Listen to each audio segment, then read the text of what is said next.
Hello. Scotland is making itself ridiculous again. Well, you've got to have a little bit of light relief occasionally, haven't you? Nursery rhymes banned in Scottish library events over historical racism fears. Now, I want you to pay attention to this because, of course, it's coming soon to a library near you, wherever you are in the world. Well, most likely in the Anglosphere. What's happened is this. There is a nursery rhyme which possibly had some links to nasty language about an American ethnic minority. Okay, that's hair in my eye. So what they're doing, although now the rhyme doesn't have any inkling of any sort of racism, because there might have been some at some time in the past, they're going to ban it. And they're talking specifically about Five Little Monkeys, which starts, it's a way of teaching children to count backwards from 5, really. But of course, in Scotland right now, it's not so much important that children are taught how to handle numbers as how to be social activists. That's the important thing in life. 5 little monkeys jumping on the bed, one fell down and bumped his head. Mama called the doctor and the doctor said, no more monkeys jumping on the bed. And then it goes down to 4 and 3 and 2 and 1 until there are no monkeys left on the bed. And then, what's happened is this. Apparently, that word monkeys used to have, at least they think, they're not entirely sure, but they think it might have had another word there instead of monkeys. And this was an American rhyme, so I'll leave you to imagine what that might have been. And because there might have been some past in that, then we've got to do away with the whole thing. I was just thinking, Little Miss Muffet, you know that one, sat on a tuffet, down came a spider. Do you know what that's from? It's because a Dr. Muffet decided that crushed spiders were good for you and gave them to his patients as medicinal, as remedies. Oops. And maybe they'll be all for that. What else was there? Mary, Mary, quite contrary was about Queen Mary, who had these gardens and liked to have a lot of pretty ladies in waiting surrounding her. Jack and Jill went up the hill was about King Louis the Thingy and Marie Antoinette, the fact that they sort of lost their heads somewhat. And, all of these nursery rhymes, well, many of them were actually political commentaries, satires, that sort of thing at the time. Oh, by the way, if you think Ring a Ring of Roses was about the Black Plague, you're wrong. It wasn't. It's a Victorian rhyme. Although the fact that it is supposed to have been about the Black Plague would probably get it banned anyway, because, you can't have these ideas coming up, even if they're wrong ideas. Yeah? Okay. And I'm interrupting myself to say I'm Granniopteryx. I'm on YouTube, Rumble, BitChute and Minds. I can be found also on Twitter, Gab and Parler, where I am at Granniopteryx. I'm on those platforms because that's where I let you know when I've uploaded a new video. YouTube isn't that good about notifications. Also, YouTube isn't that good about hanging on to subscriptions. So, by accident or design, I cannot tell. So, if you are subscribed to YouTube, check your subscription, and please, if you're not subscribed, subscribe. You can also help this channel by liking the video and financially buy me a coffee or one of the other links in the description. Okay, I think that covers everything. Right, back to the nursery rhymes. Somebody got something cancelled. They were cancelled because they had referred to a sum that was being allocated to a school for some reason, and it wasn't very much.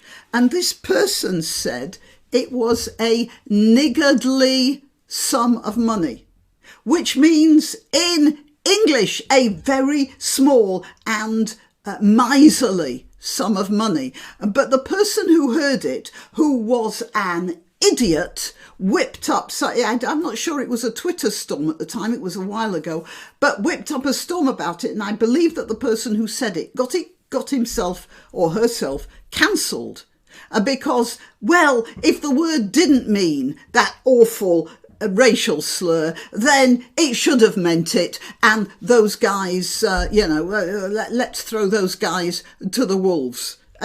This is not new, this sort of thing, but the fact is, at the time it was an isolated occurrence, and now it's absolutely everywhere. I want to show you this article from a chap called Zarir Masani. Don't know anything about him, but he says, retain and explain isn't saving our history from demolition, it's feeding the woke onslaught. So this person, this man, is telling us that the whole idea of getting rid of things that might have had some connection at some time in the past to something we don't like now, that is woke nonsense, which of course that's what I say as well. So props Mr. Masani. And he talks here about the fact that he liked Enid Blyton books when he was a kid, growing up in India. He didn't see anything wrong with the stories, because of course kids don't. And he still doesn't see that they have to be cancelled. Yes, so the government adopted retain and explain as a tactic to head off the demolition squads of Black Lives Matter. You have to understand that Black Lives Matter was started by people with an agenda. They say they're Marxist, but the agenda was to earn themselves a lot of money. As it turns out, to con themselves a lot of money. And they will find anything to put people of good faith onto the back foot, to get themselves more money. It makes sense until one considered who's doing the explaining. Most institutions have neither the will nor the expertise to hire in serious historians to explain the historical context around controversial figures. Instead, the task seems to devolve on in-house staff who usually share the left-wing prejudices of those who would prefer demolition. Now, what he is actually saying, although he doesn't actually say it, is that there are a lot of people who are pig ignorant. And because they are also of ill will, they will choose the worst possible interpretation of anything. I mean, you could, and this is a joke, but it will happen. When somebody says, good morning, you're being white supremacist because you're referring to timekeeping, which is a white supremacist habit or whatever. I mean, that's as far as it goes. The retrospective shaming of Brighton. Yeah, other examples abound, including a statue of an apocryphal monkey hanged in Hartlepool. Yeah, people in Hartlepool, there was a monkey off a French ship. It was the only survivor. And because they'd never seen anyone French before, they thought the monkey was a Frenchman. And they hanged the monkey. That's the story. I don't know how true it is, but Hartlepool people are referred to as monkey hangers to this day. Okay, anyway, a local body proposed should get a new plaque disowning any connection to unwanted immigrants. For goodness sake. Last year, we saw the spectacle of the memorial to Lord Melville in Edinburgh, Scotland again, given a plaque lamenting his leadership of the East India Company and alleging that he delayed the abolition of slavery, with no mention that he saw this as a strategy for ensuring that policy's adoption. And a particularly egregious example is the Clive collection at Powers Castle, which I'm researching for the Restore Trust. That's this chap here, Zarir Masani, okay? The pressure group attempting to counter the surrender of our once august National Trust to the forces of wokedom. The Clive collection is a fascinating fascinating introduction to the Indo-British encounter, housed in a wonderfully designed gallery that echoes its Oriental splendours. The artefacts were collected partly by Robert Clive, first governor of Bengal, and later by his son, who served as governor of Madras. The collection ranges from weapons, portraits and furniture to a famous gold and ruby tiger finial from the throne of Tipu Sultan, last king of Mysore. Had they not been collected, conserved and so imaginatively displayed by the Clive family, it's a near certainty that they would not have survived at home in India, where relics were commonly melted down or discarded as junk. Okay, I just want to point this out. You can't get rid of history without getting rid of yourself.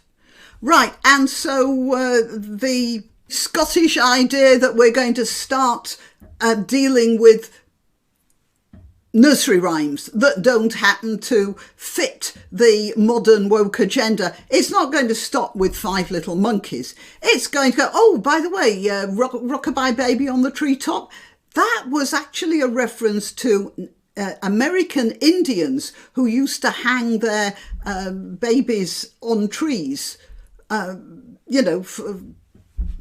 soothe them.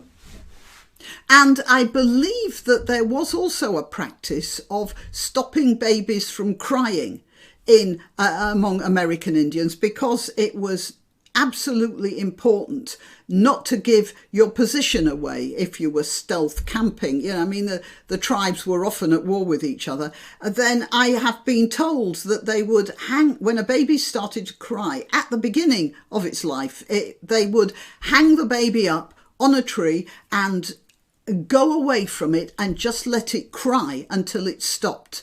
And that would happen again and again until the baby learnt not to cry. And that was a very cruel but as they saw it, necessary survival tactic. And that was the Rockabye Baby, as far as I know. So you will end up with nothing. You will end up with nothing. And as it so happens in Scotland, they are ending up with nothing. How do you stop this from happening? Well, suggestions welcome, please. But what you have to do is give more of a platform to people like Zarir Masani and less to idiots like Nicola Sturgeon. Okay, well, yeah, till next time.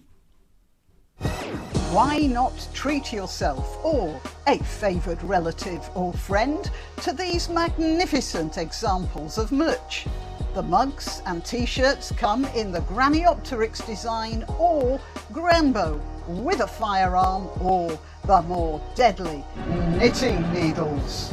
Go to www.granniopteryx.com and whatever platform you're watching this on, please click like, subscribe and share.